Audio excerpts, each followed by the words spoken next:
Good morning, John. I do not love to talk with the internet about the times when I am discouraged. And I'm not saying that I ignore my frustrations. I totally don't. They're just not for the content. I want my friends and family to help me out with that stuff. But right now, I'm discouraged by something, and I've learned enough about it that it's, I think, worth talking about. I am discouraged by this. Now, this isn't a monolithic thing. There are multiple reasons why people haven't gotten vaccinated yet, but I have seen a lot of vaccine misinformation, and I am discouraged by it. And I wrote in my script about particular kinds of people who are vaccine misinformants. I'm just gonna leave it out.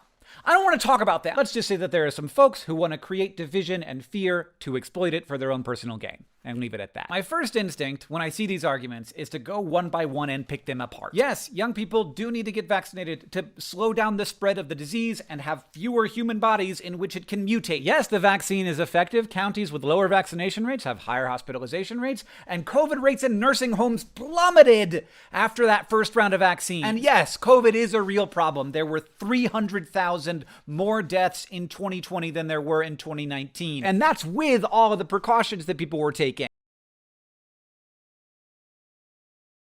Good morning, John. So there have been a bunch of times over the last few weeks when this has become more and more real.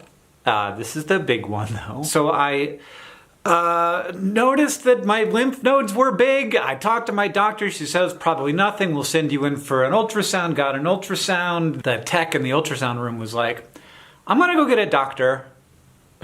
That's not what you want to have happen. She was great, the tech, and so was the doctor.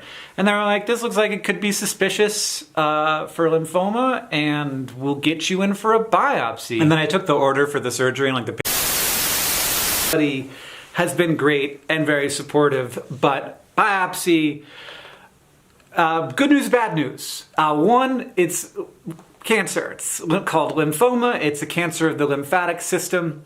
And good news is something called Hodgkin's lymphoma. It's the most treatable, one of the most treatable cancers. It responds very well to treatment.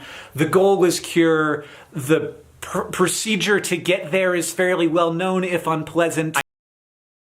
Gratitude. I am so thankful to the many thousands of people who have been working as hard as they ever have in their lives for the past 15 months to get these vaccines ready. I'm grateful to the people who built the testing infrastructure and who did the tests and who administered the vaccines, and the people who through all of this have been caring for the sick. And I'm so grateful to now have some immunity from COVID without having had to have experienced the symptoms of COVID or become potentially a carrier who could make someone more vulnerable than myself sick. I am in awe of the dedication and work that has gone into fighting this virus. And there is no counter argument to that because that work happened. Those people did that work. And it's also not about a partisan fight. It's just how I feel. Does anybody think that the gratitude I feel toward the tens of thousands of nurses and firefighters who administered COVID shots is about winning a partisan war? No, it's just an emotion I have. And it's an emotion that makes me feel better about the world. And maybe it's an emotion that might make someone think twice about the fear and the anger that they have instead.